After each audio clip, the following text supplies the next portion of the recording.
Welcome to the Juice Box with Juice Springsteen, covering the week that was in professional wrestling.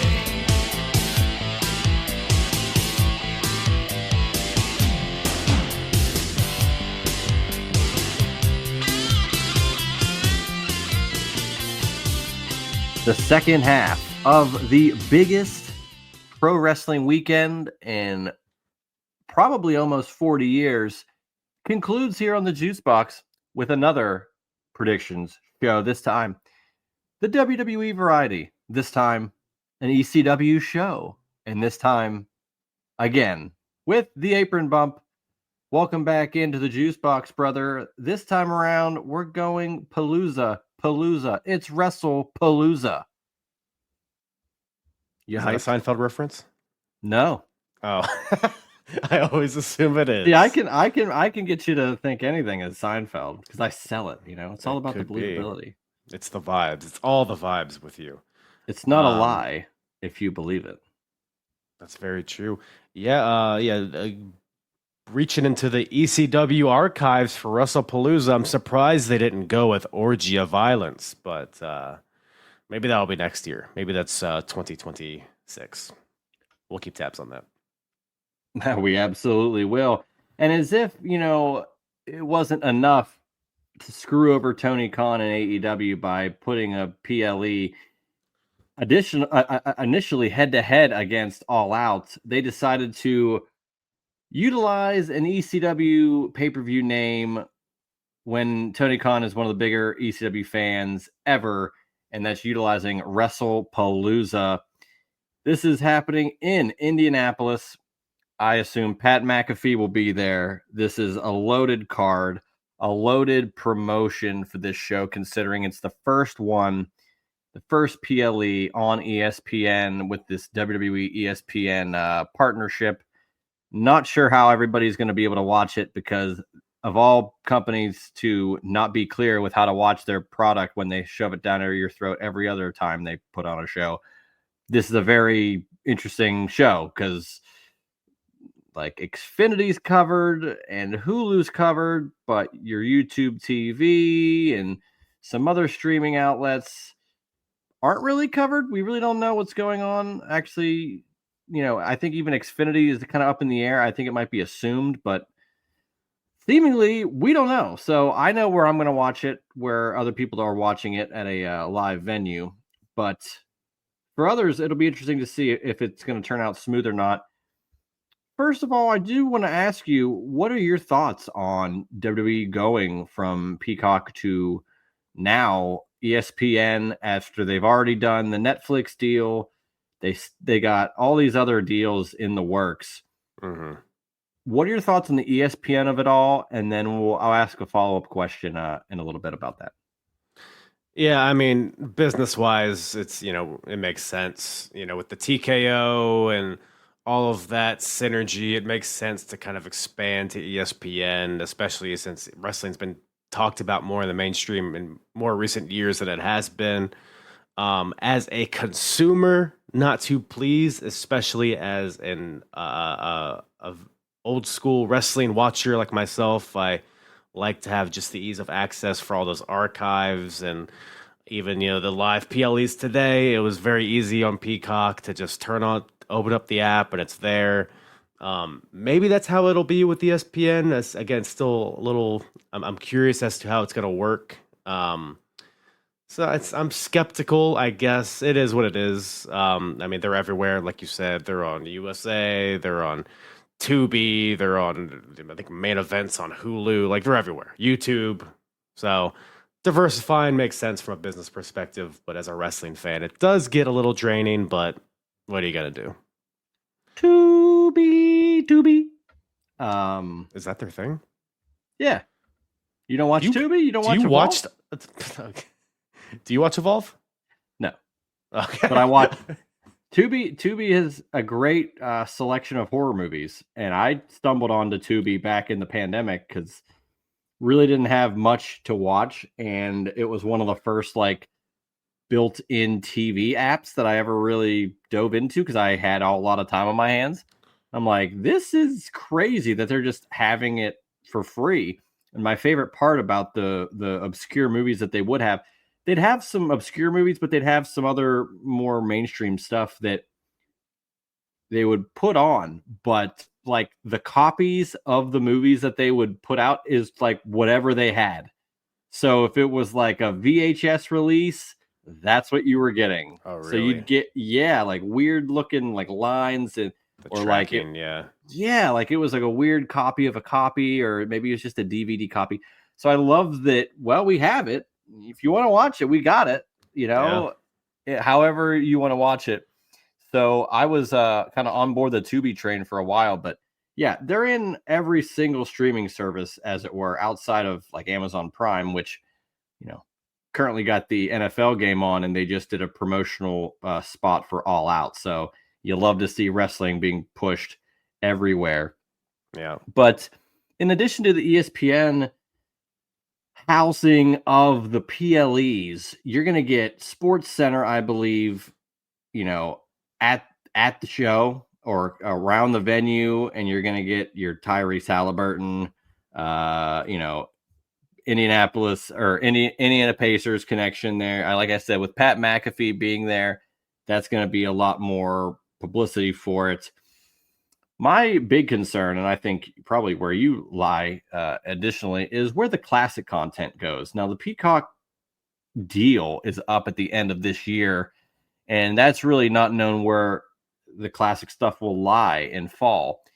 I kind of believe there's some speculation that it could go to like Google/YouTube, where WWE already has the WWE Vault, which is doing massive numbers, and the WCW channel, which is like my favorite thing ever because it's Right. all this stuff without like it's you can comment on it, you can watch it with other people in chat when they put live stuff on. It Right. has an access to every person that has a computer and internet access, instead of having one site, it's literally on a site that everybody has access to. So I love the exposure aspect.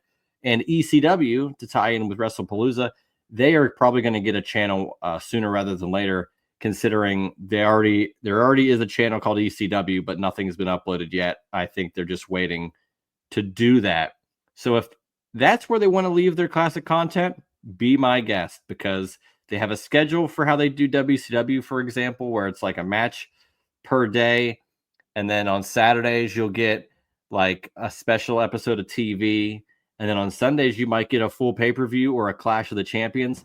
And it just keeps going, and it's Yeah. wonderful. And I hope that if that's the bare minimum, that's great.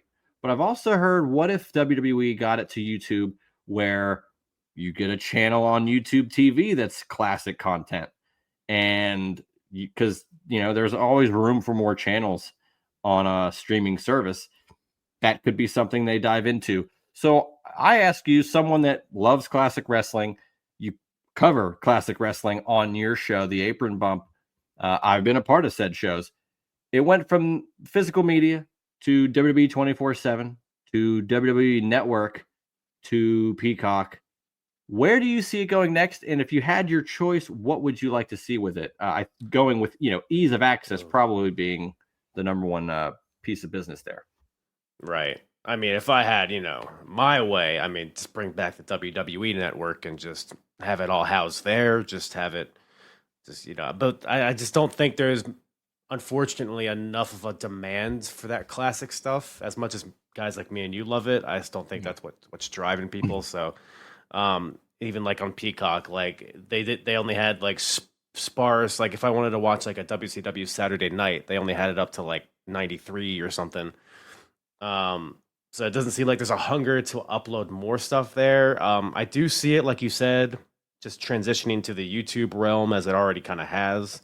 I can see them expanding on that. Like you said, everybody has YouTube, so the exposure just makes sense. And I guess I'm fine with that. I mean, as someone like me who's watching stuff chronologically, I want to make sure I want every Raw on there. I want every Yeah. SmackDown, every Nitro, and I just don't know if we'll ever get there, but maybe in time we will. But yeah, I think YouTube is their current goal, which I guess makes sense. And it makes dollars and cents considering they can put up the shows and make a lot of money just by putting it up. It's their content, so Yeah. you can't get a content copyright strike, And I mean, for instance, they've got like their biggest match or biggest video on the WCW channel is the no disqualification match between Goldberg and Scott Steiner, Fall Brawl 2000. And it's just like, I knew that was a great match in late stage WCW. And I'm sure a lot of other people have watched it or maybe forgot about it. And now, 6 months after they debut this channel, it's the most viewed piece of business on the whole damn thing. Like, you never know what you could see and what will pop off. And I think the surprise factor of that, combined with they're just uploading pay-per-views, how could you not want to have that at your fingertips? And like I said, be able to comment on it. I think that's where the network, was never going to compete. You have a chance to talk to other people about it here. So I think it'll be interesting to see where all the content lies. But as I always say, if you have any physical media, your VHS tapes, your DVDs, your Blu-rays, hold on to them, keep them as long as you can, because you own it, and they can't take that away from you. So, yeah. What they will take away from us, though, is probably another 3.5 hours of our time after we've already watched All Out on Saturday with Wrestlepalooza. As I stated earlier, this was an ECW product from 95 to 2004 Wrestlepalooza shows. The first being in 95 with the Public Enemy versus the Gangstas in a stretcher match as the main event. Wrestlepalooza 97, which I remember probably more than any of them, has a main event of the Eliminators versus the Dudley Boys for the ECW World Tag Titles. Can you remind me what the Eliminators' finishing maneuver was? Title elimination! That was Stitch. That was just, I don't know what that voice was. I don't have a Joey Styles in me. I'm sorry. I believe the term you were looking for was title elimination. That's better. Something to that effect. You did come out with Stitch, though. I can't wait to replay that. Oh, title elimination! Ha or something. It's almost Mickey Mouse that just hit that just ripped a like a balloon. He ripped some helium. Yeah. But Wrestlepalooza 97, I remember most for Tommy Dreamer versus Raven, a match that had happened and a feud that had happened forever. Loser leaves town, which Raven ends up going to WCW. And Tommy Dreamer gets the win. He finally exercises that demon. And then the lights go out. RVD and Sabu beat up Dreamer. The lights go out again. And Jerry the King Lawler shows up, which is like the most unprecedented forbidden door type thing that you could ever ask for. Like a guy that is so beloved in like Memphis and in the WWE circles, but is absolutely hated in such a hostile place like ECW. As they're working together for shows and helping ECW out on pay-per-view, Jerry Lawler goes, you know what, I'll help him out. And goes down there and takes a Singapore cane to Tommy Dreamer right in the nether region, which caused him some pain. I believe 20 cc's of blood had to be removed from that area, if I do recall that story. So Wrestlepalooza 97. Wrestlepalooza 98, I also remember because that was Shane Douglas versus Al Snow for the world title, where we got, I think, like the big rave entrance for Al Snow and Head. Right. And that was like at the height of Al Snow's popularity in pro wrestling. So outside of that, Wrestlepalooza 2000, there was not one in 99. And that main event, this is fun. Tommy Dreamer, Dusty Rhodes, The Sandman, and New Jack versus Steve Corino, Jack Victory, Rhino, and Yoshihiro Tajiri in a street fight. I might have to go back and watch that. That seems like insane. Dusty Rhodes and ECW. What a Dusty time. Rhodes and New Jack on the same team. Wow. Dusty Rhodes faced off against Tajiri. That doesn't feel like a thing that happened. And I know that, he had the interaction with Steve Corino, but this is Tajiri? I mean, I'm gonna tune in right after this to go watch that. I You got think. my cockles all fired up. Well, speaking of cockles being fired up, let's fire up WrestlePalooza 2025. Gainbridge Fieldhouse, Indianapolis, Indiana, 7 p.m. The first and only appearance for John Cena at a WrestlePalooza, which, I mean, it's probably the first and only appearance for most of these. There's no one that was on any of the old ones, right? No. No one. No. Hey, first time ever that a father and son, because Cody Rhodes will be wrestling at WrestlePalooza. How about that? That's a fun fact. First ever father-son WrestlePalooza. Anything can happen in the World Wrestling Federation. And it will. The first match of this show has been confirmed. And it's the marquee match. But you know why they're putting it on first. Because there's no doubt in my mind that even at a 3 p.m. start for AEW All Out, that show will be in its waning moments. Likely the main event, whatever that match is, will be in the midst of taking place as this show, WrestlePalooza, gets on the air. And the first match of WrestlePalooza, John Cena, Brock Lesnar. Couple curtain jerkers here, man. Yeah, these guys have had quite the feud throughout their years. Early on in their careers, 03, I believe they had a match at Backlash. That is correct. I want to say it like Triple H in that one promo, but I can't. Backlash at Backlash. They had like Snitsky in that promo. Like, what are we doing? He wasn't prominent at all. It's not his fault. But it was not his fault. But what is his fault is Cena retiring. It's on his own accord. And he decided, you know what? I want to face Brock Lesnar to close out this feud. They've had quite a feud. Like I said, Backlash 03. Then the big return, Extreme Rules 2012, which was insane. And then Suplex City was invented with these two. So what a fun way to end this. Maybe, because there's a few more dates left. He's got Crown Jewel in Perth in October. He's got 2 Monday Night Raws. He's got Survivor Series in San Diego, and then the final match, Saturday night's main event, Washington, D.C., second week of December. So I ask you, who wins between Cena and Lesnar? And will this be their only match before it's all said and done? So I've enjoyed most of Brock and Cena, what they have done over the years. John Cena's first title match on pay-per-view was against Brock Lesnar. That unprecedented squash match at SummerSlam, like you mentioned. I don't know if there's a lot of juice. I think this is like a juice box that's like, empty and tight in the middle. You know what I mean? I don't know if there's enough juice to squeeze out of this or to suck out of this. Especially with the build, they've really just been harping on the nostalgia of it. I see this as a one and done situation. I think it's just another rung in the ladder of John Cena, playing the hits, getting his key rivals. I mean, if Edge was available, I'm sure he would have been one of them as well. But we've already had Randy Orton, and but yeah. So I think this is just a big, Brock Lesnar. Say what you want, and he's a big name. Him and ESPN with his UFC career, there's just the synergies there. I don't think we get any more matches with these two. Because I guess we never really, when Brock squashed Cena at SummerSlam, whatever it was, 2015, 2014, they never really followed up on that, no?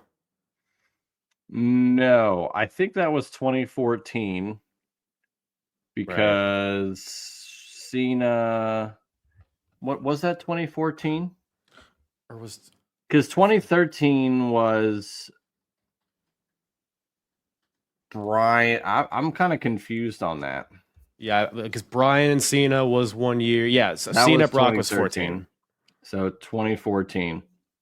Yeah, so I guess in a way you can kind of work a story in there as, oh, Cena finally overcame his demon or whatever. I will, yeah, right.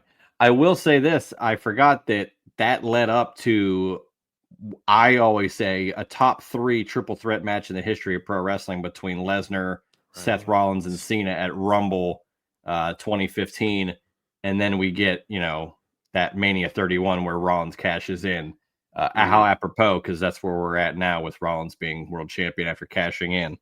So that's really where that feud ended, is a triple threat, because then Cena was doing his own thing with Rusev, I believe, with the tank. So Right.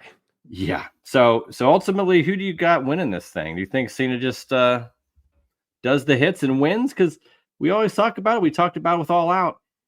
Why is Brock Lesnar here if not for just to lose to Cena? He's got to be doing something else, especially with the ESPN partnership. It's going to be real easy to promote ESPN PLEs if Brock Lesnar's on it, as long as you can have it, because I kind of think he might be done even as soon as SummerSlam next year, because it's in Minnesota. I don't know how much longer Brock wants to do it. So Yeah, I mean, honestly, I think where Brock Lesnar is, you might throw him in a Rumble here or there. You might throw him at a WrestleMania match, just like as a spectacle, kind of in the middle match. I don't see him being full time or being involved in arcing stories from pay per view to pay per view. I think he's just going to be here as an attraction, which ultimately is kind of what Brock Lesnar should be, I think. So yeah, I don't see them following up with any kind of feud between, especially with Cena. He just has limited dates. At least I would hope they would use that to have him face different opponents, hopefully some newer opponents before he leaves. But yeah, I have Cena winning this one. Just it's the first match on the ESPN platform for their PLEs. I think you just have a simple feel good match, like a fun match with a feel good result. And Cena wins to open up the show, a hot way to start the show. Just a pure, no other factors were involved in this opening the show. They just wanted to start the match. They wanted to start the show hot, and this was the hottest match. No other factors were involved. So yeah, Cena all day. I tend to agree. I just wonder what's next for these guys. Like, Cena's not advertised on any show until Perth, so a month away. So how does he promote that show? What are we doing? Yeah, do we do maybe just vignettes? Do we do a via satellite situation? Because if it, like, let's say Cena wins, but Lesnar beats him down afterwards. I mean, they've been pretty good at, like, Lesnar's only beat up Cena and only done a couple things, and then, okay, the match is happening. So, like, you don't necessarily need either guy in person to make something happen, but with 0 appearances on TV in person up until Cena's next match, or if Lesnar's going to be at Perth too, what are you going to do? Right. Yeah, you could have a post match situation either with Brock or perhaps with somebody else. Maybe somebody else comes in and attacks after. Maybe a certain ring general, maybe. Ooh, yeah, I like that, because I think Lesnar Gunther sells, and I think Gunther could be Cena's final opponent. There you go. You could spark both of those. You could plant both those seeds in one fell swoop. I like it. I like where your head's at. Look at that. It only took us an hour and 20 of doing another prediction show to get the juices flowing to where we come up with some good ideas finally. I'll take it. Now we're cooking. As we shall move forth, with that being the first match, which is insane, I think everybody's going to shut this damn show off, but they won't, because of the main event, at least what we think will be the main event. We've got this. I do want to bring up this match, though, that could happen. I would be remiss if I didn't bring it up. On the t-shirt for this show that is available in Indianapolis, there is a promotion for a match between Tiffany Stratton, Jade Cargill, and Nia Jax for the Women's Championship Triple Threat. However, Tiffany Stratton seemingly is out with a concussion, unsure as of this recording, which is Thursday. Only 2 days left. If she's going to be available for a match. So the match was never announced, but is definitely on this shirt. So, you listen to this on Friday. By tonight, we might find out on SmackDown that, hey, it's going to happen, or it's not. So I'm not sure. You were there and saw Tiffany take quite the bump, quite Mm. the New Jack bump off the top rope to the floor, hitting her head off the floor, which is not good, no matter who you are, no matter Not how ideal, padded no. it is. So we'll see if that match happens. I would be thrilled because I think Jade Cargill would thrive in a triple threat setting instead of just going one-on-one. And Nia Jax, I think, brings out a lot out of competitors, whether they want her to or not. So I sign me up agree. for that if they have the match. Sure, sure, yeah. I mean, I think all three of them have chemistry with each other in their own ways. I've loved Tiffany Jade matches personally. I think Tiffany and Nia had some pretty good matches too. So yeah, sure, For sign me sure. up if that were to happen. I agree. And let's look at a match that will happen. Life happens, and Naomi had to vacate the title. But now we get this gem. Io Sky, Stephanie Becker, singles match for the vacant women's world title. I mean, Stephanie Becker is on a rapid ascent to superstardom, if not already there. Booker T's favorite wrestler, Ah, obviously. ah. Oh, yeah, man. That's a pretty good Booker T. Thank you. I like it. I like it. Oh, here we Booker go. Stitch. Booker Stitch. Oh my God. But no, all joking aside, I think Stephanie Becker has a huge upside.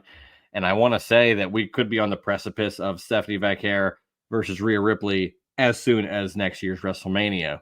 Whether a title's on the line or not, that remains to be seen.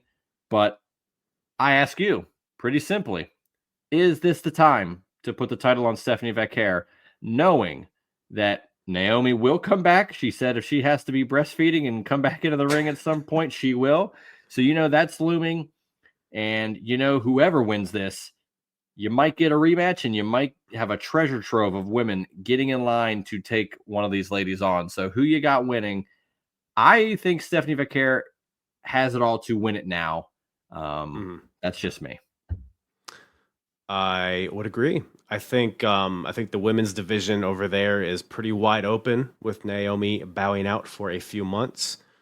Rhea Ripley's always in the picture, but if she's taking a break from the title picture, I think Stephanie walking out with the strap would be a breath of fresh air. I love Io too. I would not be mad if she won this, but in the back of my mind, it's like, all right, she kind of already had her moment in the sun a little bit. Not to say that she won't ever win the title again, but I feel like not enough circumstances have changed with her to really create a different significant moment. And I think Stephanie, like you said, I mean, she has it all. I think she has like this really unique charisma about her without, having to talk on the mic a lot. And her in-ring style speaks for itself as well. I think this is going to be an incredible match. I think this will steal the show. I have Stephanie winning this. I think it's I guess kind of a bold move. She's pretty new to the scene there in WWE, but plus you got all the damage control turmoil. I think might have an effect on this match in terms of Io maybe getting cost the match. It also feels like Stephanie's been on the back burner for a little bit the past couple of weeks. I feel like this would be a great way to heat her back up. I mean, no better way to do that than to have her win the world title. So yeah, I think Stephanie Becker has this one, but I'm looking forward to this no matter what the result is.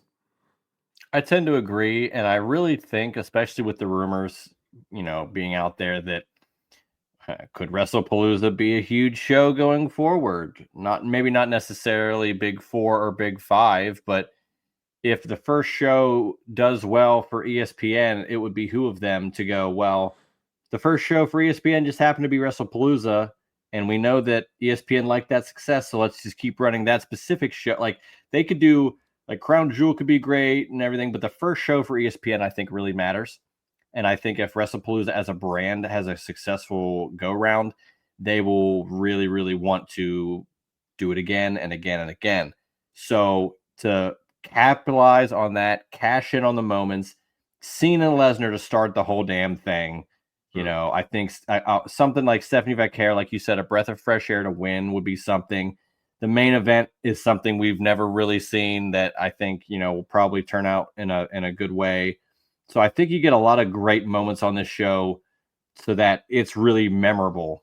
And I think one of those has to be Stephanie Becker winning. So I am in full agreement with you, and that's what I'm going to go with. for my prediction. Yeah. Let's go into some tag team action. The Usos take on The Vision. I feel like every episode of Raw either concludes or has a through line of any combination of Braun Breaker, Bronson Reed, Seth Rollins, CM Punk, Jey Uso, Jimmy Uso, LA Knight. Yeah. So hopefully this can give some clarity. Vision, clarity. Whoa. This guy is a professional.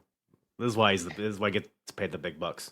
That's right. That's why all those interns are working around the clock to help this ship move forth.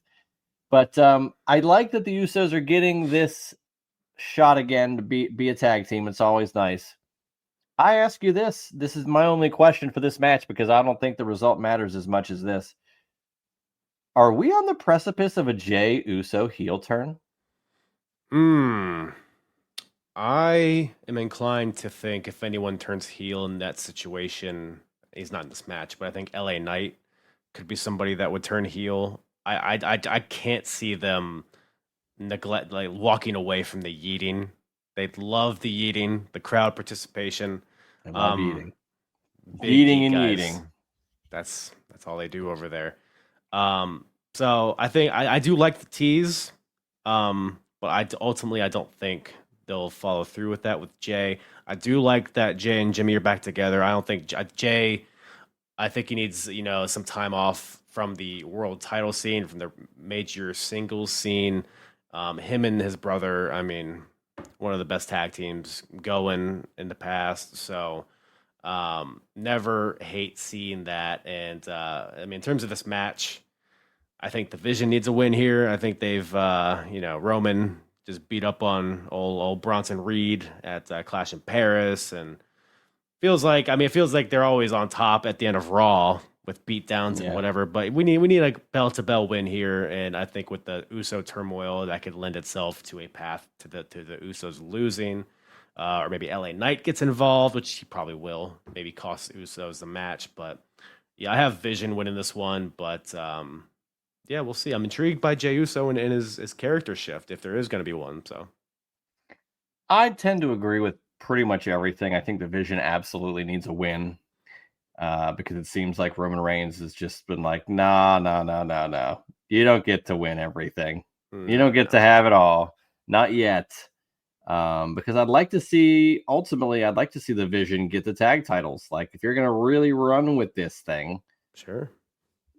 Get some gold, make it worth it. Then you have high-profile tag team title matches on PLEs instead of just none ever.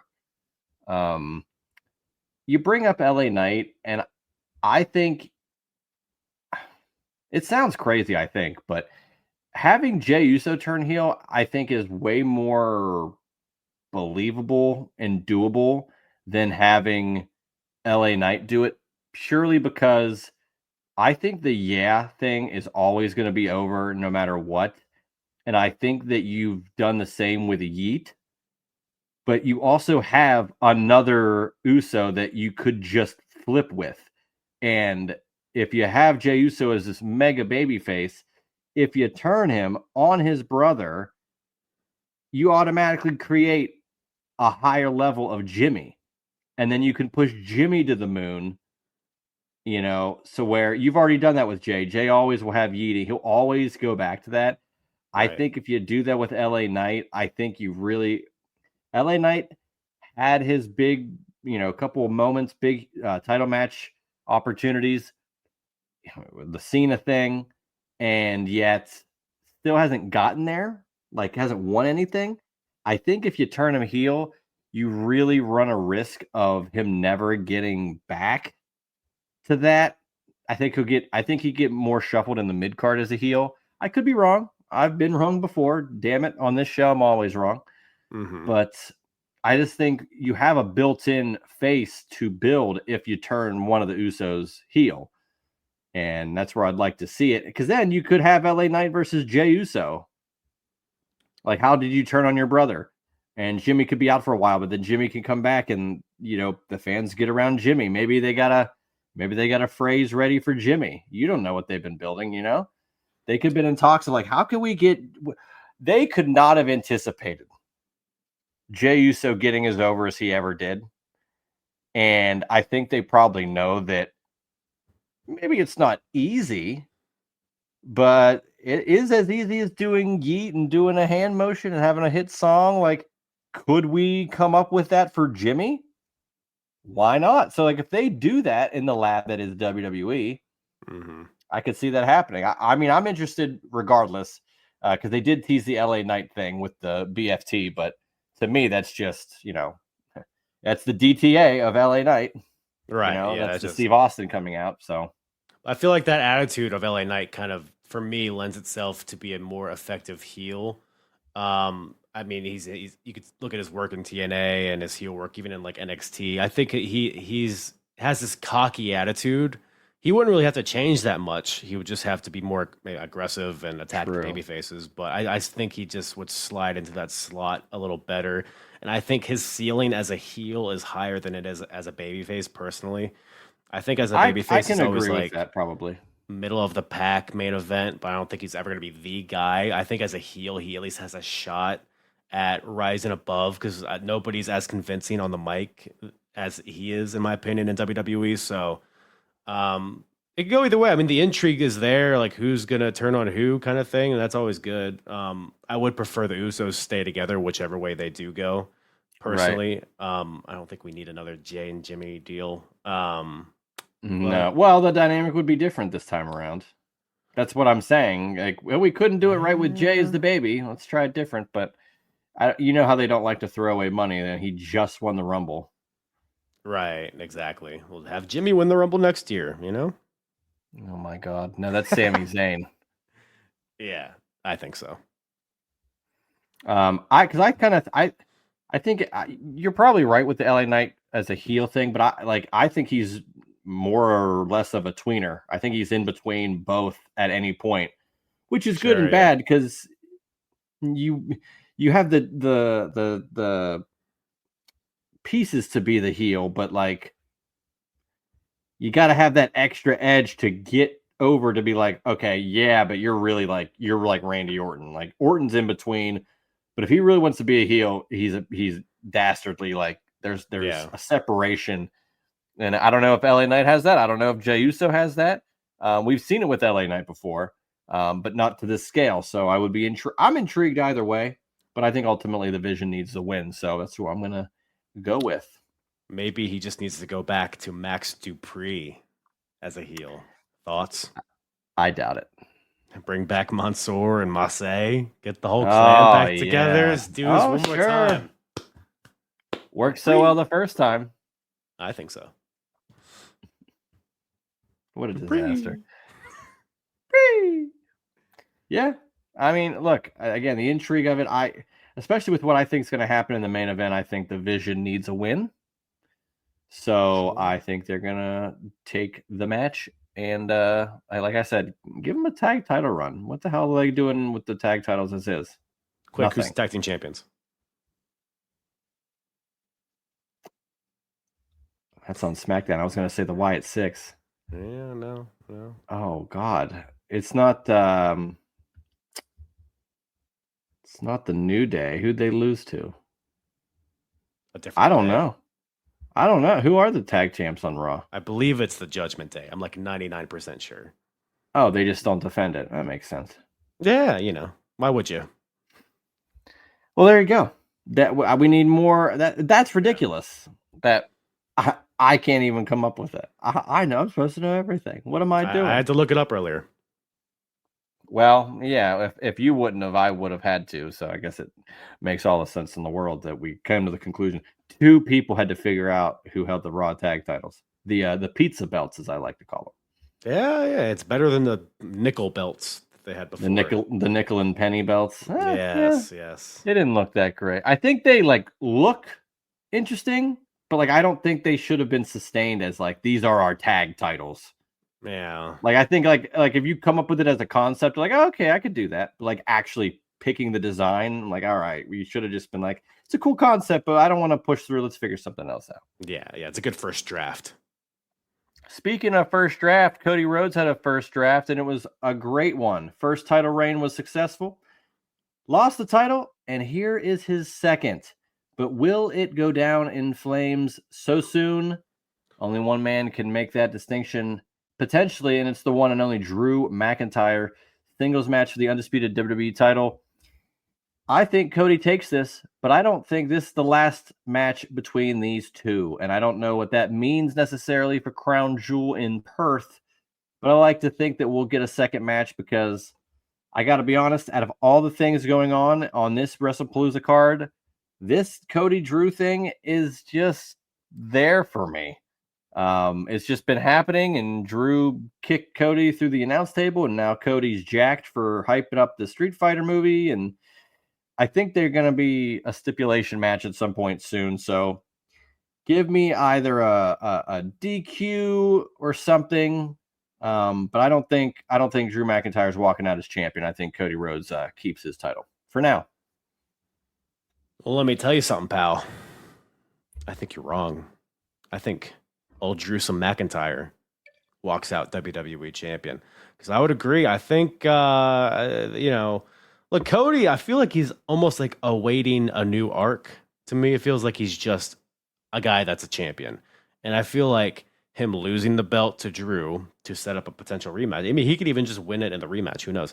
But I think it would create an intrigue in Cody.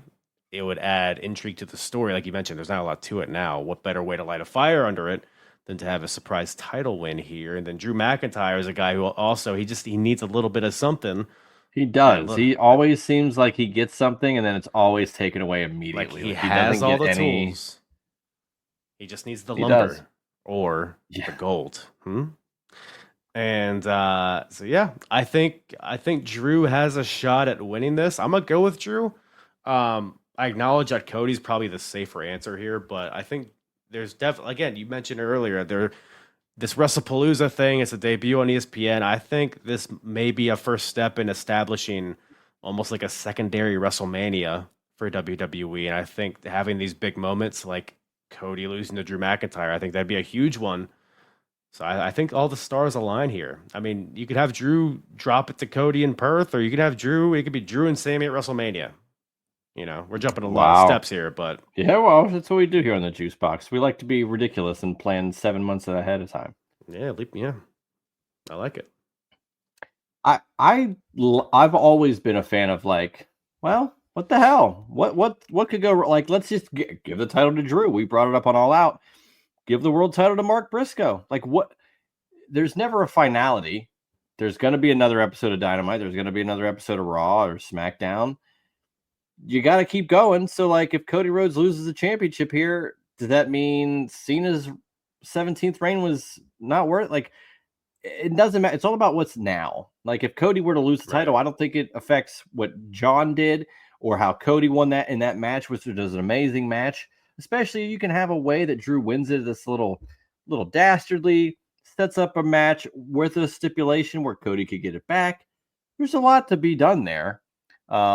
That being said, I think Cody retains the championship, but I don't think that they're done. I think there's going to be another match in the future, probably in Perth. But I had stated in my, I mean, this is way down the line, but I think a really cool War Games match would be, I think I had it with Cena and Lesnar as the captains, and it was like Cena, Roman, Cody, Punk, probably Jey Uso, which is like the most unbeatable team of all time, versus Seth, Bronson Reed, Braun Breaker, Drew, and Brock.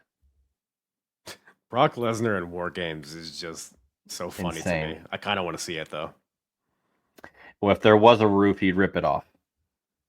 Maybe it'll happen. They don't have the roof anymore. They put the roof on it purely to have the spot. It's no longer the most, what did they call it in WCW? The most dangerous game or the... It's the most dangerous match. Yeah. The ultimate... match beyond. The match beyond. That's what I'm thinking of. Yes. Yeah. Yes. Yeah. Come on. I knew you would get me there. That's right. How dare you? Of all times to faults were on your WCW trivia. Hey, I'll Not have with it me, set pal. by when we record Fall Brawl. Fall Brawl 97. All right, good. Well, this is a match I didn't think we'd ever see, but I didn't think CM Punk would ever come back to wrestling. But when he did with AEW back in 2021, it was the quote, worst secret in pro wrestling. Everybody kind of had an idea. It was a show called The First Dance. It was in Chicago. It was at the United Center. It wasn't at some random, place. And CM Punk came back to wrestling. And it worked for a while until it didn't. He comes to WWE, which was even somehow more of a shocker because of the history he had with the company. Right. And I told people then, and I still tell people now, especially with how things have turned out, I think CM Punk, like him or hate him, realized that this is his last real opportunity. That sure, you can go to AEW and have a great time, but it didn't work. But it's not the WWE where, well, if you fail, you really can't come back. Because he did leave WWE and they did welcome him back. But this is probably it. And if you play your cards right, I think it will work out well. And I think he's been the best possible soldier for WWE, seemingly doing everything right, having great matches. He got hurt for a while, but still kind of played into storylines and helped cost, Drew at WrestleMania and had a great series of matches with him, including one of the best Hell in a Cell matches in recent memory and his feud with Seth Rollins. And it now leads to this where not only have you built up your own brand back into a good place with WWE, but it has worked out so well that your wife can now come back into the fold and feel like, well, you're here, so like I'm good. Like there is no concern.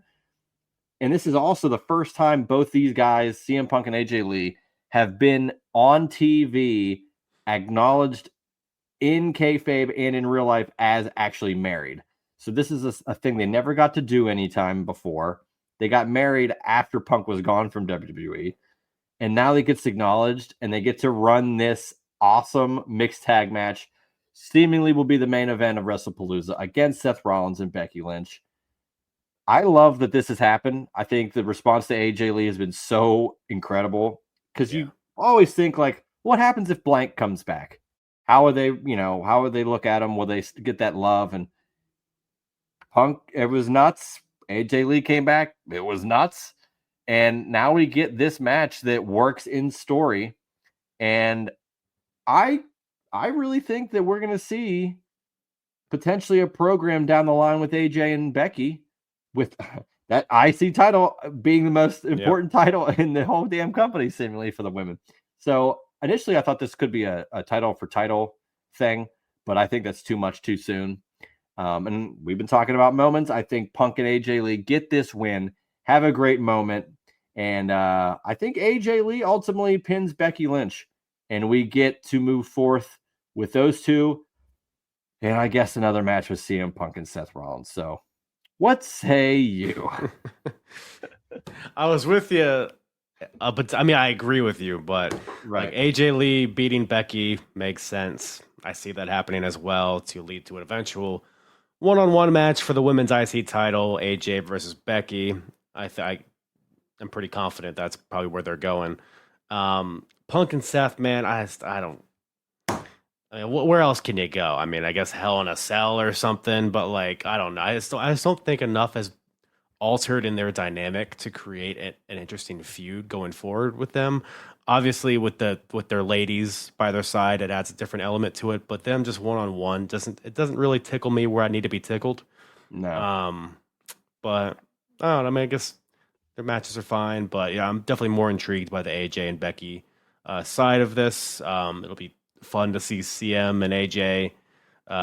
If they probably have like double team moves that they've been planning on doing for over a decade that they get to whatever, but matching gear fun. Probably. Oh, you think Punk comes out in Daisy Dukes? Well, I thought he was going to do that at SummerSlam when he was the referee. Oh yeah, he did tease the Shawn Smugglers. Michaels shorts. Yeah. Oh yeah. So maybe you could see him in Daisy Dukes. I could see that. Get some Converses. I'd like to see him. I'd like to see him and her do like the old school, like the athletic shorts, like with the triple X's on the side, like his Ring of Honor look. Oh Like a yeah, the little basketball throwback to shorts. that. Yeah, that'd be interesting. I don't know though. I'm kind of curious. I kind of hope that they have. I don't know. I haven't really checked. I kind of hope they have merch for both of them. Like them as a team. I think that'd be really cool to have like a shirt or something. I think they need like a team name. What would their team name be? AJCM, The CMA, Punks. Punkly. Just I think the Punks work out because he's Mr. Punk and she's Mrs. Punk and they're just punks. Is she AJ Punk? Is that her real name? Or Or CM Lee? CM Lee is hilarious. AJ Punk is good. I like it. Yeah, I don't know. As a tag team, I guess the Lees.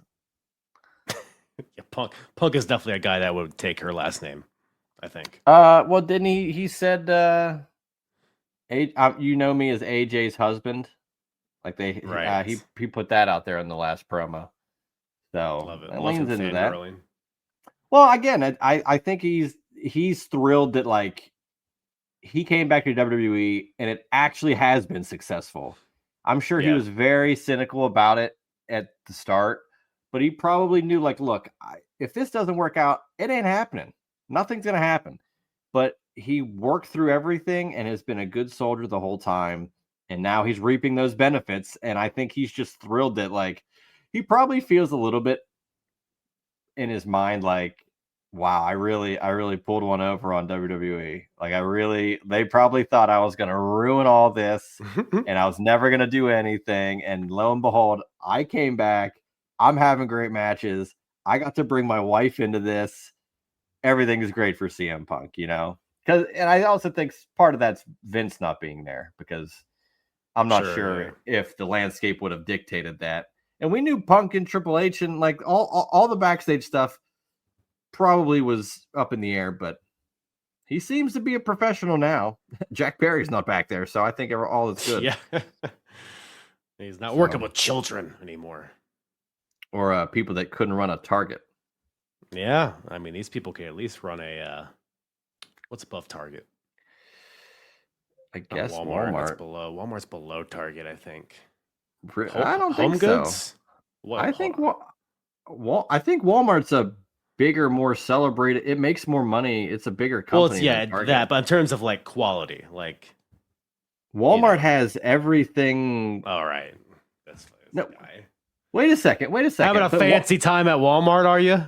What are you trying? But what I'm saying is, like, Target has their own like Target branded stuff, and Walmart has like Great Value brand.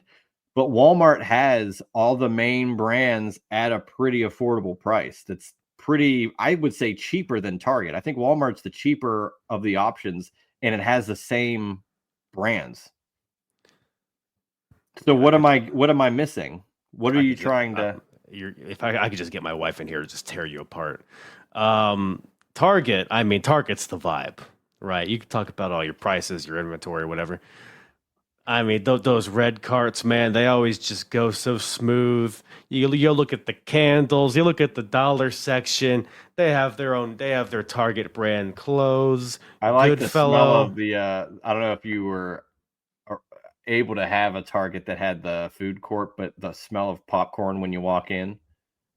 Oh, we had a Pizza Hut one around here. We had most of them. We had Kmart with a Little Caesars in it before. Wow, so that's just white trash inside white trash. That's right. Well, now we have the Target we have has a Starbucks in it, so it's still white trash. Yeah, I was about to say that seems to be the standard. You go into Target, you get a Starbucks, you go, you browse the sections, you pick out a nice slack, some trousers maybe, and then whatever. I'm not saying I don't shop at Target. I shop at both, but I'm just saying I think to me it would be. I think WWE would be the Walmart, and then AEW would it be Target or would it be like what's like a more extreme version of like Walmart, Target. Is there a third like general retailer? Because Target seems probably too polished for us to make the AEW comparison. Dollar General, maybe? Dollar General, no. Give me a break. AEW fans are just yelling at their radios. I know. Well, they wouldn't be listening to this pod because it's a WWE show. So yes, they would have chosen the other episode. because no one can possibly watch or listen to both companies at the same time. Gotta plant your flag in one. Yes, planet. But yeah, I'm looking forward to WrestlePalooza. I think Punk and AJ Lee get the win, and then something down the line with Perth. Again, that's the next big show. Only after that is when I'll have that weird sense of, well, I don't know, because they have Saturday night's main event in between Perth and Survivor Series. That's where it really gets muddied of like, well, some matches won't happen here because they're going to happen at Saturday night's main event. But until then, we can only go PLE to PLE. Just your thoughts ultimately on WrestlePalooza and this weekend as a whole, man. I mean, 2 huge wrestling shows in the same day, running concurrent from 3 p.m. to like 10:30, 11. It's pretty wild, man. It's a wild time to be a wrestling fan. But yeah, it'll be. I mean, I don't know if I'm gonna do the marathon of both shows in one day, but it's cool that fans have access to that if they wish. I think both shows will be great. WrestlePalooza looks to be a palooza. I'm sure the ESPN, there's going to be a lot of like, Shaquille O'Neal's here. Oh, there's Charles Barkley's front row, like all that kind of stuff. So hopefully it's not too heavy with those kind of things. But have you watched WWE over the last year? Yeah, I'm trying to be optimistic. All they're doing is, hey, do you like wrestling? That's cool. But do you know that all these celebrities like wrestling too? Right. And they're here for the whole show. They didn't just stand here for a second and then leave. Jelly Roll's here again. Fuck off. He wrestled. Jelly Roll's a wrestler. I hope we get a figure of Jelly Roll. He's 0-1. By the way, he sucks. Shaquille O'Neal was at he wrestled in AEW and he was at Bash at the Beach 94. Yes, with Hulk Hogan. Yeah. So it only makes sense. That's right. Can't have a Palooza without Shaq. What else makes sense there? JS? You know what else makes sense? Is listening to the Apron Bump every week where you listen to podcasts. Where exactly can they listen to the Apron Bump, if you may say so yourself? Oh, doggy. Well, if you like the old school wrestling, which if you're a juice box, if you're a boxer, you like the old school wrestling, feel free to check out the Apron Bump podcast. Cover lots of different timelines in wrestling chronologically, whether it's the Monday Night Wars, ECW, Ruthless Aggression, the Golden Eras of Ring of Honor, TNA, Progress Wrestling, all sorts of stuff with a little sprinkle of current talk in there. Juice has been on my show several times. We'll be on again soon as well. So go check those episodes out if you want to just dip your toes into the water. But we have a good time over there. It's the Apron Bump podcast. You listen wherever you listen to podcasts, as well as YouTube, at Apron Bump on all the social medias. And strap on your apron, take off your pants, take a bump in that apron. And then, that's all I got. Hail Satan. Well, that was a little bit better than your closing for the last show. So I'm workshopping it. It's still work in progress. You're working it out. You're doing what you got to do. And we do what we got to do here at the Juice Box. Really excited for this weekend. WrestlePalooza, all out. 8+ hours of pro wrestling live. I can handle it. Maybe. We'll see. I could barely handle 6 hours of All In, and I was there live. So watching it on TV is, a little bit easier. You don't got to stand. You can just sit back and watch the whole damn thing. So if you're a wrestling fan, I don't know how you couldn't watch both of these shows. I know there will be people that will claim that they won't watch, but even if they don't actually watch both, it's their loss. So enjoy the wrestling this weekend. And then next week, we'll be back with a regular edition of the Juice Box. And I do believe potentially a Sip Series episode. So tune into that as well. For the Apron Bump, I am Juice Springsteen, and this has been the WrestlePalooza Prediction Show right here on the Juice Box.